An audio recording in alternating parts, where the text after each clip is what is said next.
perubahan iklim ini adalah memantau kondisi data-data dari BMKG, bagaimana kondisi perkiraan iklim, cuaca, curah hujan dan lainnya.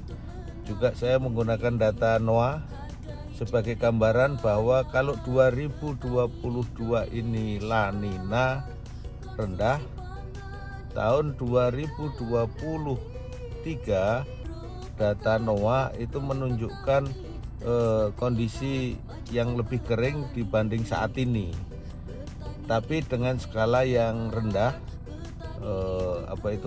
El Nino, tetapi dalam skala rendah.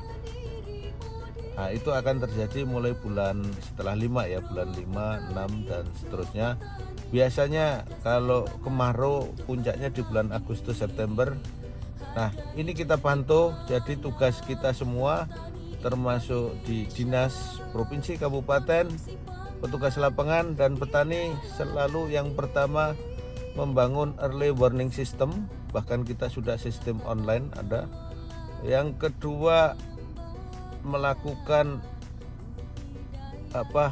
analisis informasi perubahan, terutama data BMKG baik harian, bulanan dan seterusnya.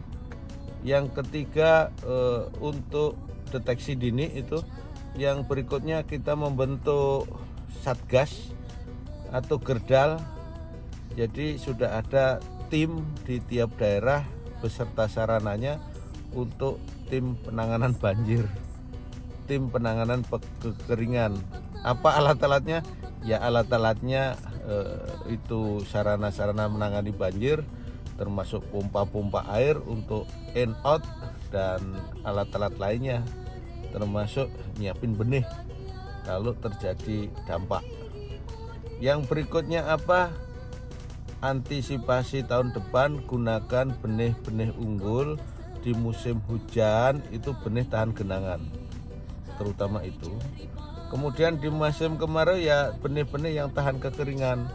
Di luar itu pasti juga kriterianya menggunakan benih-benih tahan hama, penyakit, produktivitas bagus, dan intinya gunakan benih unggul yang sesuai dengan kondisinya. Kemudian yang berikutnya apa? Saluran air ini ya dibersihkan semua di saat banjir supaya aliran lancar, nggak tergenang.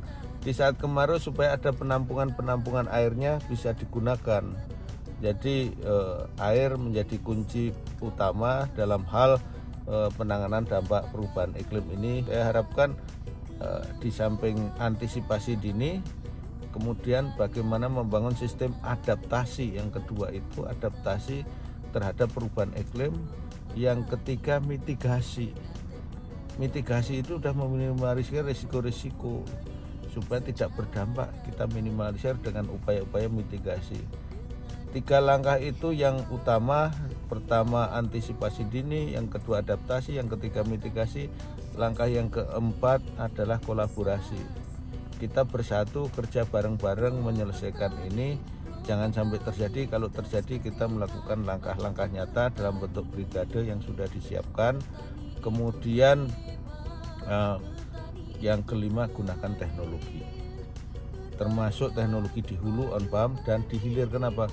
Kalau musim hujan butuh dryer, butuh pengering, panennya supaya cepat, berarti combine panennya cepat terus langsung dikeringkan. Kalau enggak keburu hujan. Demikian juga untuk musim yang lain. Indonesia, konsumsi pangan